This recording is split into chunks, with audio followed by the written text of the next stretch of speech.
Okay, so you're... Good afternoon, Marianne. Can you please unmute yourself and give us a quick mic check, please? Happy Monday. Happy Monday indeed. You sound great. Thanks, Marianne. Okay, bye.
Good afternoon, Janie. Could you please unmute yourself and give us a mic check, please?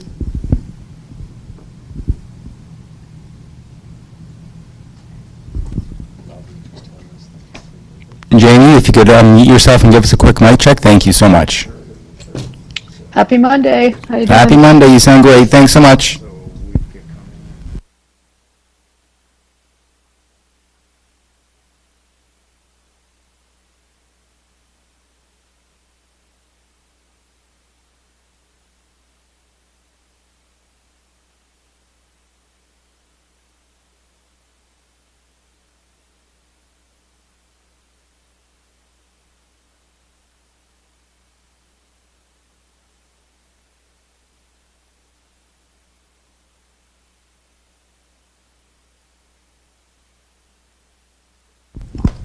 Good afternoon, Nick. Can you please unmute yourself and give us a quick mic check?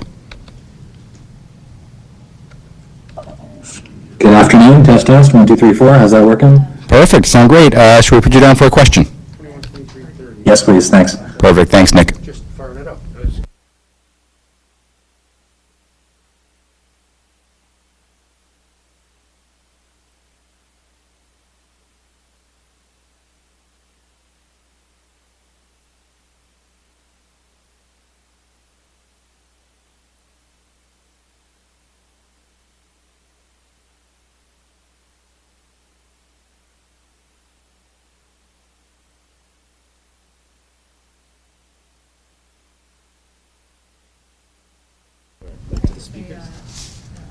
To the calling user It's one of these speakers, isn't it? ANOUS, can you please unmute yourself and give us a mic check? It's not ANO, that's the it's police. It's Staff Superintendent Mark Barkley, Toronto Police. I'm sorry, could I get your name one more time? Mark Barkley, Toronto Police. Perfect, thank you, sir. Yep.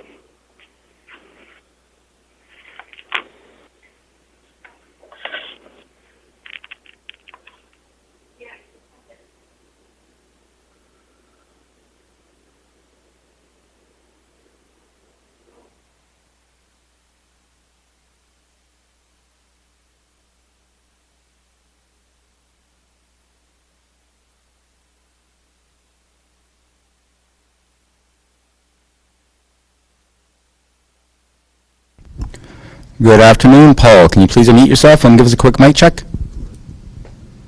Hi there, can you hear me okay? We can. Happy Monday. Thanks so much, Paul. Great. Thank you.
Good afternoon, Jill. Can you unmute yourself and give us a quick mic check, please?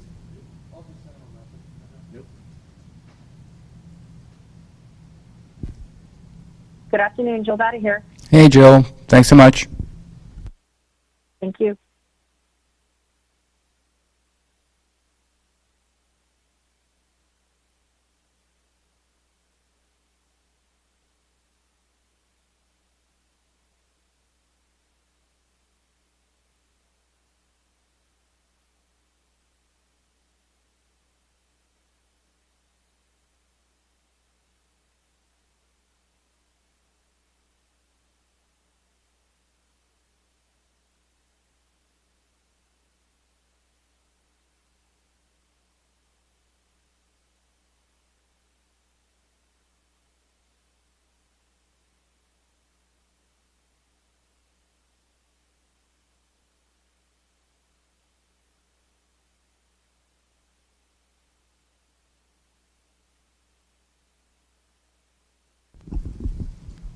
Good afternoon, Barbara. Can you unmute yourself and give us a quick mic check, please?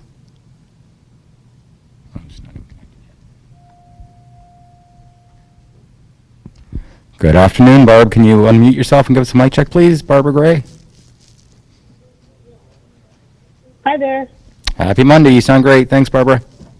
All right. Thanks. Bye.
Good afternoon and welcome to the City of Toronto's COVID-19 media briefing for Monday, December 14th, 2020. Joining us today is Mayor John Tory, Toronto's Medical Officer of Health, Dr. Eileen de Villa, and Toronto Fire Chief and General Manager of the Office of Emergency Management, Matthew Pegg. Mayor Tory? Well, good afternoon and thank you, Brad. We have good news today that Pfizer's COVID-19 vaccine has arrived here in Canada and people right here in Toronto have actually received the vaccine, and this should all provide hope to us all and help to encourage us to continue to do the right thing to stop the spread of this virus as much as we can until it comes our turn to be vaccinated. It also reminds us that our work to help people get through this can't stop, nor can or should there be any let up in our own personal adherence to public health guidelines, a subject to which I'll return in a moment. Chief Pegg will also provide a high-level update today on the city's work on vaccination preparation. We had a good meeting on Sunday on this important planning work, and while the province is entirely responsible for the first doses of the vaccine here now, we are working, the city and Toronto Public Health, working with the province and everybody else to make sure that we are ready when it comes time for inoculating the general public, and we stand ready to help with these early efforts if requested to do so by the province.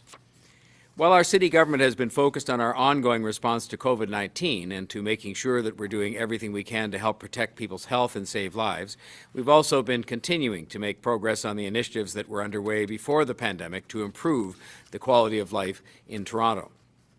You'll remember that I launched the Tenants First initiative so we could transform Toronto community housing and deliver better service to the residents, including and especially those seniors who call TCHC home. Part of the Tenants First plan is to ultimately create a separate seniors housing organization that will focus entirely on seniors and making sure they have the services they need. I'm proud to announce today that Toronto Community Housing has begun implementing the integrated service model for seniors housing. This is a major step forward in seniors housing and making sure that we do it right. The model will support senior tenants to age in place, have successful tenancies with TCHC, and enjoy a better quality of life. That is what our seniors deserve, all of them. TCHC Senior Housing Unit will be the first to implement this model in 18 buildings in the southeast area of the city. The model has been designed and developed by the city and Toronto Community Housing with input from the Toronto Central Local Health Integration Network and with senior tenants. Implementing the integrated service model was a key deliverable of the Tenants First plan. The model will provide the improvements that seniors living in Toronto community housing have told us they want and that they need. It will deliver services to seniors in ways that meet their specific needs, and more importantly, it will build relationships of trust between housing staff and the senior tenants they serve. Once fully implemented by the end of 2022, the model will support better housing for more than 14,000 low-income senior tenants aged 59 plus living in 83 senior designated buildings across the city. The model improves service delivery and increases access to health and community support services by having more of those services being delivered by community agencies right in the TCHC seniors buildings themselves. It builds partnerships that make sense. It increases staffing levels at seniors buildings and updates policies and procedures to make sure they focus on priority areas for seniors. The model will introduce seniors' health and wellness hubs in selected buildings, the hubs being staffed by health and community agencies, and they're a place where senior tenants and other seniors living in the community can access particular services that seniors themselves need. Designated care coordinators will be located within TCHC seniors buildings. And these care coordinators are aligned to City of Toronto neighbourhood teams and will work with TCHC staff to ensure senior tenants can access the health supports that they need. We will measure this to ensure that our senior TCHC residents are receiving the care they need much closer to home. This is a major step forward for both TCHC and its senior tenants. And I'm glad that we can provide this additional help for people. Now, on another note, quite different than that, I should tell you that our outdoor ice rinks have been open for 2 weeks now while observing all of the COVID-19 safety protocols, including by appointment skating. It's interesting to note that more than 107,000 people have booked time to skate on the 54 rinks across the city, and they have been following public health advice to exercise safely outdoors. Starting today, leisure skate times can be reserved up to 7 days in advance at outdoor rinks, which is a further way of making it convenient for people, but also helping to manage the flow of people to and from these rinks. I want to thank our park staff for working to make this possible, making it possible to book an appointment up to 7 days in advance. It's something that makes sense that you'd be able to do online, and I'm glad that we're able to provide this additional feature to people across the city. My remarks for today would not be complete without reference to some of the flagrant examples of non-compliance with public health guidelines we saw this weekend, actions which go against all of the efforts that we're making to fight COVID-19. While I know that the vast majority of people are doing their best to follow public health guidance by staying home and not socializing outside their household and by wearing masks, just to cite 3 of the most basic of rules, there have been some particularly appalling examples of non-compliance that are worthy of some comment today. The notion that anyone would operate a bar-type scene, apparently well outside of the bounds of the law, such as alleged on Queen Street West, represents the height of irresponsibility. The police were refused entry for an extended period of time when they came in response to complaints, and when they finally got inside, they found a crowd scene with no one wearing masks. I would like to think this was an isolated incident which will now be dealt with by the court system, where I can only hope that the full weight of the law is applied to this kind of irresponsible behavior. I want to repeat something I said on the weekend which resonated with many people based on the emails that I received. From Friday through Sunday, in the City of Toronto alone, we lost some 14 people to COVID-19. 14 people died, mothers, fathers, grandparents. I ask those who are not taking this as seriously as they might, or who know someone who's not taking this as seriously as they might, what would they be thinking at this moment if I was sitting here as mayor telling you that 14 people had been lost to fire deaths, or 14 people had been lost to criminal activity, or to collisions involving cars and pedestrians and cyclists? The reaction, I would think, would be quite properly swift and demanding of better from all of us. Well, the fact those 14 people died over the weekend from COVID-19 is no different. 14 Torontonians are still gone, and the answer to getting this number down to 0 as we go forward rests with us, not with the government or with the Premier or with the Mayor or with the Medical Officer of Health. It rests with us collectively, all of us, without exception. We will either decide we're going to follow public health advice and comply with the guidelines and other restrictions that have been placed upon us, or we won't. And this will become even more crucial over the holiday period, when we'll have family traditions that will be upended and more people with more freedom, because many will not be working, at least not continuously, over the course of the holiday period. So I ask you to remember the people who we lost this weekend and the hundreds that we'd lost before that since the onset of this pandemic, when you are considering what you will be doing today, and especially going forward into the heart of the holiday period. I would now like to ask Dr. de Villa to provide her report for today. Thank you, Mayor Tory, and good afternoon. I'm reporting 638 new cases of COVID-19 today. 288 people in Toronto are in hospital with COVID-19, and 74 are in the ICU. Since I last reported to you last Wednesday, Toronto has seen almost 2,800 new cases of COVID-19 and 181 people admitted to hospital. In this context, I want to talk first about schools to reassure parents as best I can. I know it is worrying to hear about additional school closures, even if it doesn't affect your school. We have found that when an outbreak is linked to a school, since the start of the pandemic, it involves, on average, about 5 cases. I hope it provides some measure of confidence when I say at present the total number of schools closed is 13. While 1 is more than anyone wants, 13 is the present total out of roughly 1,200 schools in Toronto. We have acted to close schools where it was needed and worked to ensure the hundreds of schools still able to be open are open safely. But as I have said before, while we support schools open, it isn't at any cost. Everyone involved in the decision-making process is paying very close attention to schools and has been since well before school returned in September. We will continue to do so this week, this winter, and until COVID-19 is under control, because safely operating schools is, in principle, good for children. Safely operating schools also provide a support to single-parent families or families where both parents have to work, particularly when their work is an essential service, which can be anywhere from the healthcare system to the food supply.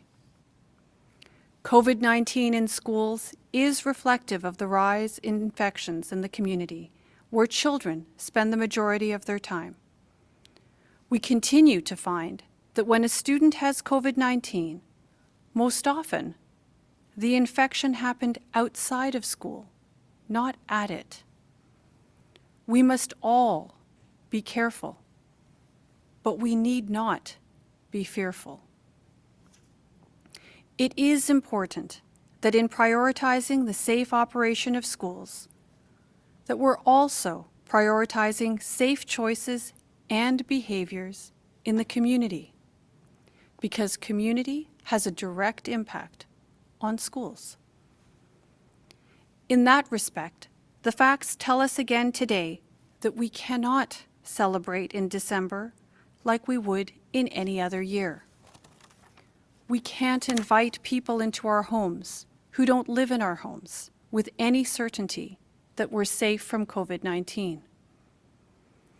The totals for December so far are just over 8,000 cases of COVID-19 and 364 hospitalizations, just 14 days into this month. Please remember this and act to protect yourself and everyone else, particularly in the next few weeks and in the coming months as well. The good news today is that the first vaccination has now officially been delivered in Ontario.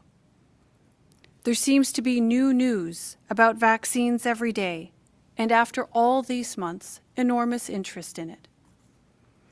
After so long, it is a great thing that our hopes about vaccination have turned into justifiable expectations. The province is managing the vaccine rollout and is laying out the plan for managing vaccine administration in the next few months. It is a three-phase plan which initially prioritizes healthcare workers and the people who are most vulnerable to COVID-19. I hope everyone will take advantage of the opportunity to be vaccinated as vaccines become available. So finally, it's COVID-19 on the defensive and not us. About 70% of the population will need to have been vaccinated to make the kind of difference that will make life feel more normal. But for many months to come, even as more and more people are vaccinated, we will still have to rely on the steps for self-protection that are our best defense against COVID-19. Consistent mask wearing, avoiding crowds, limiting contact with people we don't live with, keeping a safe distance from people we don't live with, washing hands frequently. As vaccines are rolled out, we will need to be patient, careful, protective, but also justifiably optimistic. While the province manages the early phases, for Toronto Public Health and for me, the job remains to keep everyone focused on protecting themselves and acting to limit further spread of COVID-19. A resolution to this crisis is coming, though definitely not in time for Christmas or any other December celebration. This year, there's much we can't do if we're to keep in good health, keep those we care about in good health, and keep COVID-19 from getting any worse than it already is. But there is still a lot we can do under the circumstances. We can get together through our computer screens. We can pick up the phone. It might even be a good year to revive the fading tradition of sending cards. Write in a promise to get together next year, when we can hopefully look back and see how the sacrifices we made were worth it. With that, I'll now turn it over to Chief Pegg to deliver his remarks. Thank you, Dr. de Villa, and good afternoon.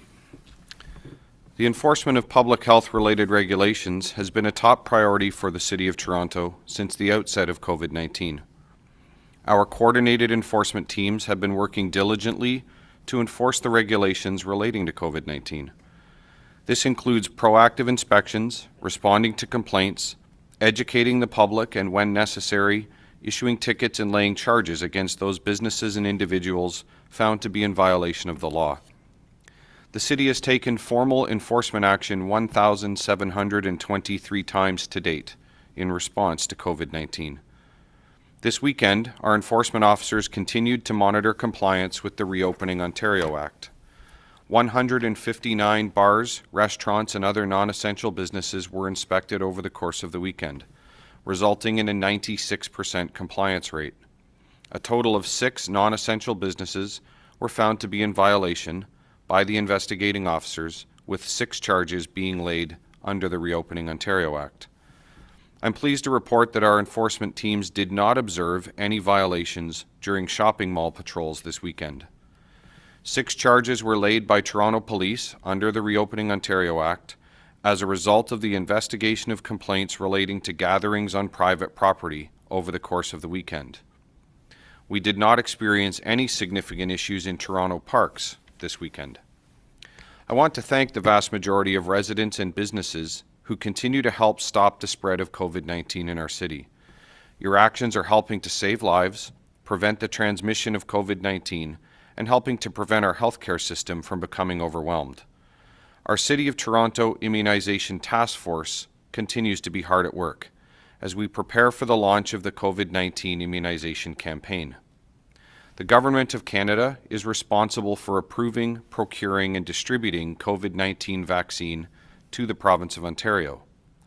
The Province of Ontario is responsible for receiving all COVID-19 vaccines from the Government of Canada, including the most recent shipment, and for distributing the vaccines across the province. The province is also responsible for establishing the vaccine distribution priorities and for the actual delivery of the vaccine during what they describe as Phase 1 of the immunization campaign. I'm pleased to see that the first vaccines were administered in Ontario earlier today. Our teams are working in support of the Province of Ontario as they plan for and launch the first local vaccine administrations via the University Health Network. Once the City of Toronto is provided with COVID-19 vaccines by the Province of Ontario, we will begin the administration of these vaccines in accordance with the prioritization framework that will be provided by the province and under the authority of Toronto Public Health. We continue to be directly connected with the Provincial Immunization Task Force and are working together to ensure an efficient and effective administration of vaccine for Toronto residents. I'm also pleased to advise that we are in regular contact with a number of our large urban city peers, as we all work together to plan, respond, and learn from each other. We have now set up recurring meetings that include key COVID-19 operations leaders from Ottawa, New York City, Chicago, and other metropolitan areas from around the world. This is an important and growing network of leaders who are committed to doing our collective best to respond to the global COVID-19 pandemic. As always, I remind everyone that toronto.ca/COVID-19 is the best source for reliable and timely information on COVID-19 in Toronto. Thank you. Thank you, Chief. We'll go to questions. Just a reminder, reporters, to please unmute yourself before you ask your question. And first, we have Mark McAllister from City News. Mark, go ahead.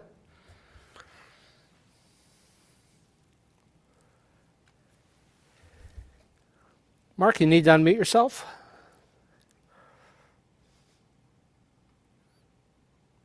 My apologies. There you go.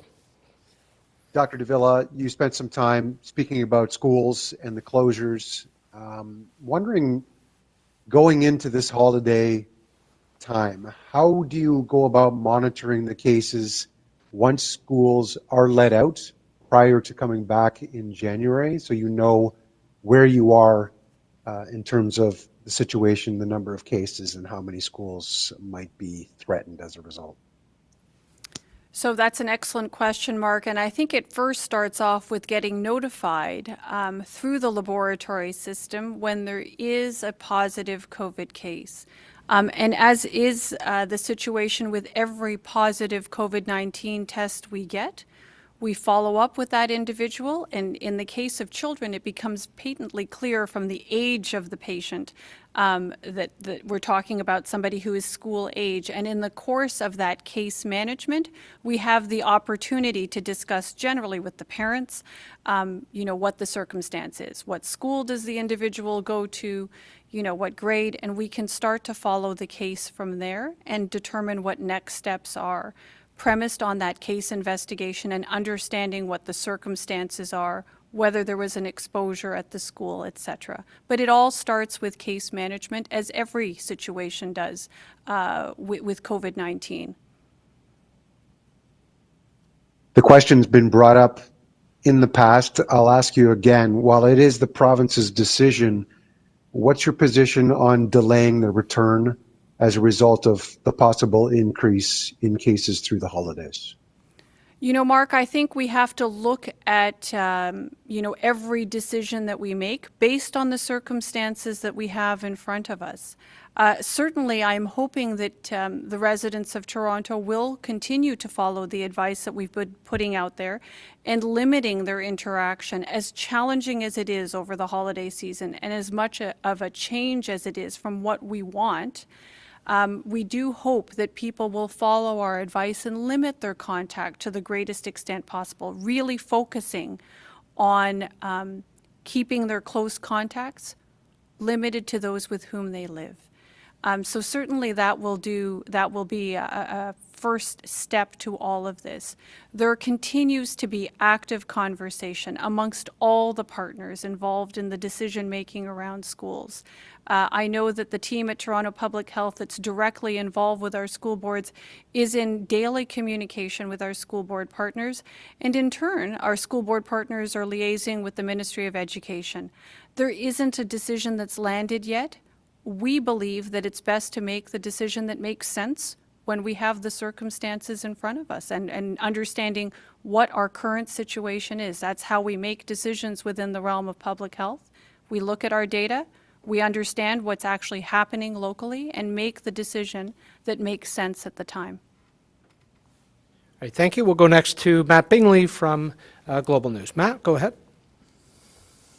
Hi, good afternoon. Dr. de Villa, you talked about that 70% herd immunity target with vaccinations. I'm just wondering, when it is combined with 20% of the population who are vaccine hesitant and the other harder to reach areas of the city that we saw when it came to testing, how concerned are you about actually reaching that 70% target within a reasonable time, and what can the city do to actually ensure that is actually sped up? I think we are still dealing with a new disease and a new vaccine, so it's hard to predict what exactly will happen. Clearly, we're interested in ensuring that as many people as possible actually take up this vaccine. It is, I can't overstate this. When you think about the remarkable achievement that has happened, We discovered this virus in January of this year. Here we are in December, and we actually have a vaccine against that new virus being administered, not even within the space of a full year. To my mind, that is unbelievable, and it is a remarkable achievement of science. Now it is on us, right, as local public health, in concert with many other partners, to do the best we can to encourage and educate members of our public so that they can take advantage of this really remarkable achievement of science in order to protect themselves and to protect our community and to restore, to a certain extent, as best we can, life so that it's more like what we once knew it to be pre-COVID. So I think there's a lot of work that has yet to be done. It is difficult to predict in advance or to state with any degree of certainty that this is the path that needs to be taken, or path B is the one that needs to be taken. We are very much learning as we go, given that we're talking about a new virus and a new vaccine. But I think that there is a lot of cooperation and collaboration, and it's that kind of cooperation and collaboration that has brought us a vaccine so quickly. And my sense is it's that kind of cooperation and collaboration globally that will help us figure out the implementation challenges that may arise as we seek to put this vaccine out there. And just to follow up with, with Chief Pegg, I'm wondering what resources, aside from the vaccine itself, that you would say that you would need from the province to make sure that you're able to reach some of these harder to hit areas when that distribution of the vaccine is more widely available to the greater population. So first and foremost, you hit the nail on the head. Obviously the kind of goes without saying, the most important commodity, if you will, that we're awaiting from the province is the delivery of the vaccine. From there, really, it comes down to very clear and concise information with respect to what the distribution priorities will be and in what order, and obviously as specific as possible. From there, it really just, from my sense and in the conversations I have with General Hillier and his team, it will be about staying directly connected and continuing to ensure that we're able to address any issues that may arise on a lifetime basis. I have every confidence that that will be.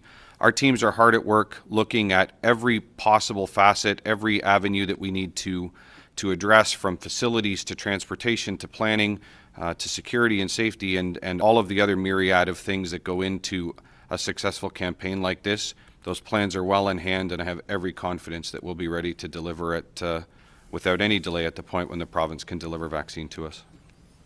Okay, thank you. We'll go next to Haley Cooper from News Talk 1010. Haley, go ahead. Excellent. Thank you so much. My questions are going to be for Carleton Grant. Regarding Adamson Barbecue, Section 22, the Section 22 order under the Health Protection and Promotion Act has been lifted, but can you please clarify if the owner can now open for takeout, delivery, or drive-through, or does the owner have to keep his Etobicoke and Leaside locations closed because he still does not have a proper business license? Okay, we'll go to Carleton then first, and perhaps Dr. de Villa can add to that. Go ahead, Carleton. So, Haley, thank you for the question, and I can advise that both Dr. de Villa and myself sent letters to Adamson Barbecue this morning at 9 a.m. advising him of what he is required to do. Mine was fairly stern, requiring him to get a business license at both the Etobicoke and the Leaside location, particularly Etobicoke one before reopening. So, having said that, I'll turn it to Dr. de Villa. Yes, and so I'll add that, Carleton's quite right. I did send a letter to the owner of Adamson Barbecue indicating that the Section 22 order had been lifted. That is in relation to public health risks and a communicable disease risk in particular, because the conditions that necessitated the order in the first place are no longer present at the time. Or at this point in time, I should say. There is no need for the order right now. However, that doesn't mean that there aren't other rules that need to be followed, one of them being obtaining a license. And that has that nothing to do with public health, but other rules still apply, and the expectation is that businesses will comply with the other rules that exist, and that there are other mechanisms to deal with non-compliance with those issues. Thank you. And my follow-up question is also going to be for Carleton Grant, and Mayor Tory, you may want to jump in on this as well. But so from what I'm getting from your comments, Carleton, the owner has not applied for the proper business license yet for both his Etobicoke and Leaside locations. Where do things stand as far as the communication you've been having with the owner? Does he seem open to applying for that business license? And if he does go rogue again and opens up, will he be permanently shut down by the city?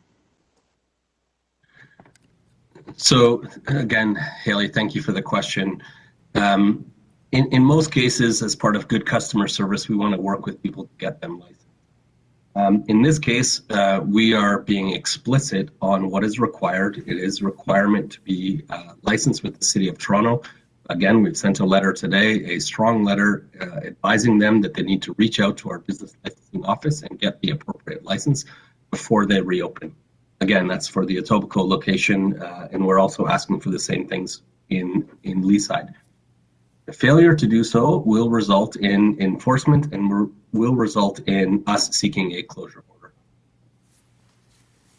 And Haley, I will just say that I fully support the actions undertaken by Carleton Grant and his team. This is a person who's been a repeat offender in this area, and when you're a repeat offender, then it is necessary that more severe consequences should befall you if you continue to offend. And I think that's, Mr. Grant has indicated we're going to be watching this very closely, as well should be the case. So I fully support what he's doing in this regard. Okay, thank you. We'll go next to Francine Copen from the Toronto Star. Francine, go ahead. Oh, hi, good afternoon. My question is for Dr. de Villa. Understanding that schools are a provincial responsibility and ultimately the decision will be made at that level, what's your current advice to the province at this time? Are you recommending that, or do you think that schools should close earlier, sometime this week? And do you think that they should resume later at this point in time? Is that your thinking, your personal thinking? So Francine, at this point in time, my personal thinking reflects the assessment that's been conducted by the team at Toronto Public Health that has more direct contact and interaction with what is happening at schools. And there are certainly outbreaks, active outbreaks happening within our schools at this time. And as I've mentioned today in the remarks, we have 13 different schools that are actually dismissed, closed effectively, because of COVID-19 activity affecting those schools and their communities. That is in the context of 1,200 schools, roughly 1,200 schools in the City of Toronto.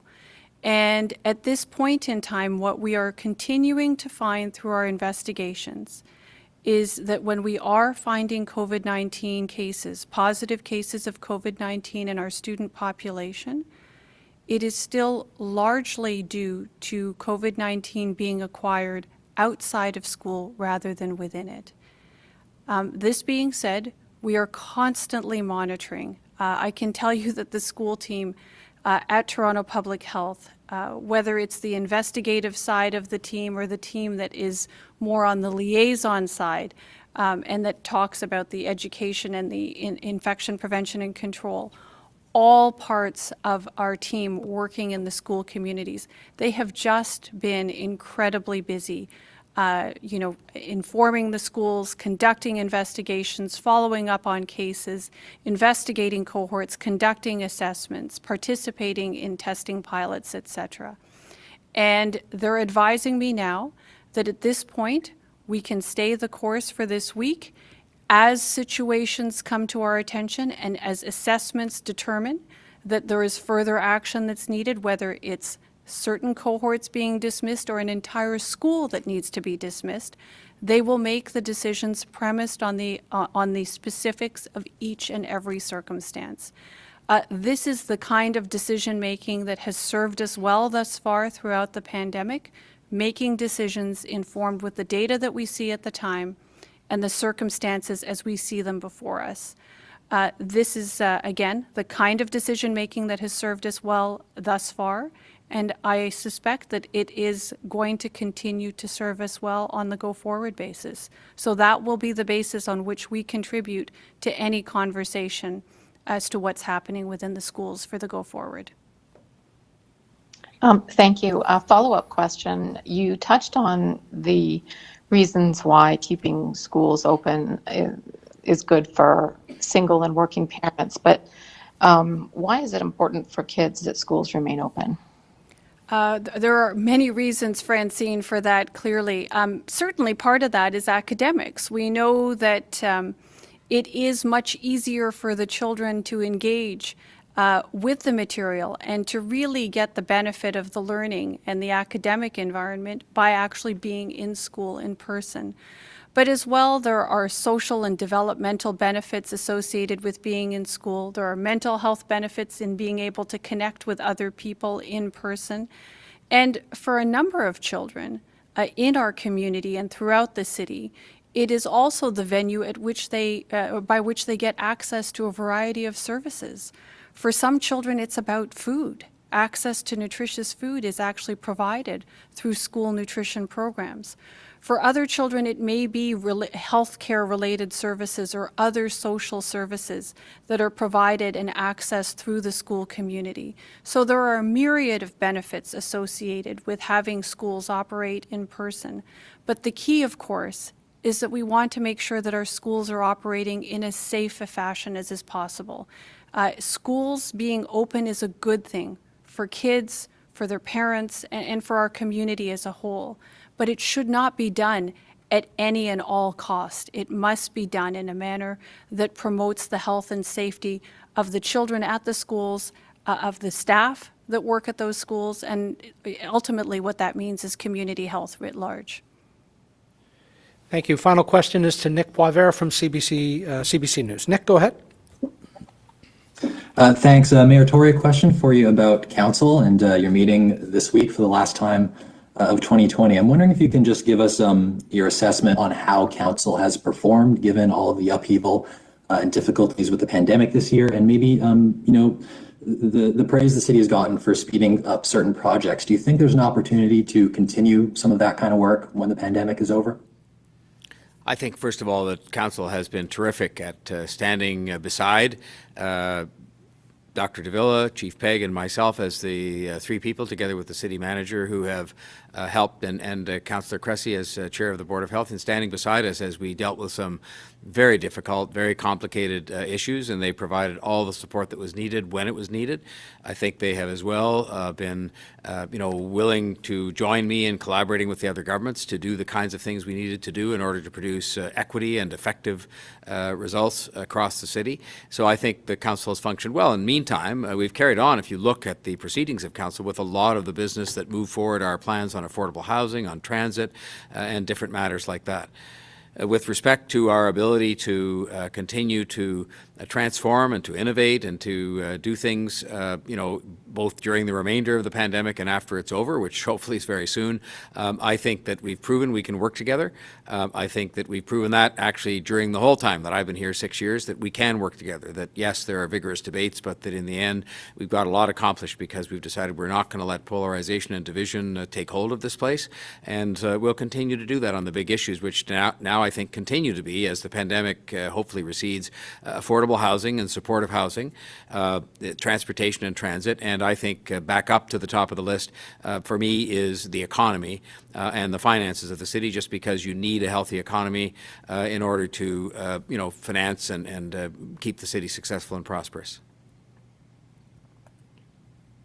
Thanks. And a follow-up on a different topic, if I can, as for a colleague of mine, and this is for Chief Pegg as well as Mayor Tory. Can you confirm that Bar Karma is the bar that hosted a party over the weekend? And can you explain a bit more about how the city is going to crack down on people who continue to violate some of these COVID-19 restrictions? I can start and then leave to Mayor Tory.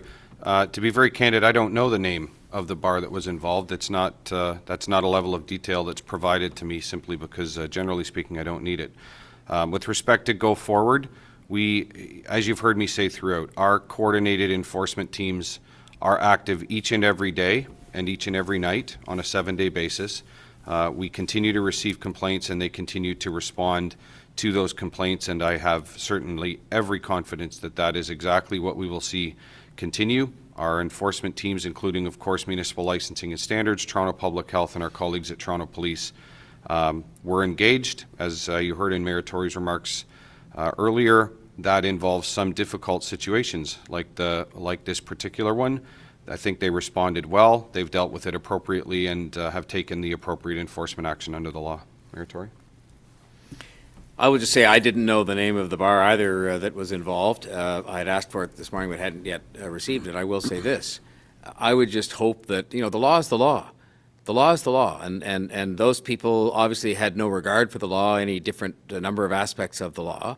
And I would just hope if they don't care about the law, I don't know why that would be, but if they don't care about the law, maybe they would think about the 14 people that died of COVID-19 over the course of the weekend in the city of Toronto and the hundreds of other people who got sick, some of them sick in a way that will do damage to their health for the rest of their lives. I'd hope they might just think about that for just 1 minute before they start hosting parties and people not wearing masks anywhere in the city. So that's all I would say to them and about them, and I'm glad our law enforcement people got in there and issued some summonses, and the courts will deal with the rest of it. Thank you, Mayor Tory, and thank you for joining us. That concludes today's briefing. We'll be back here on Wednesday. In the meantime, please stay well.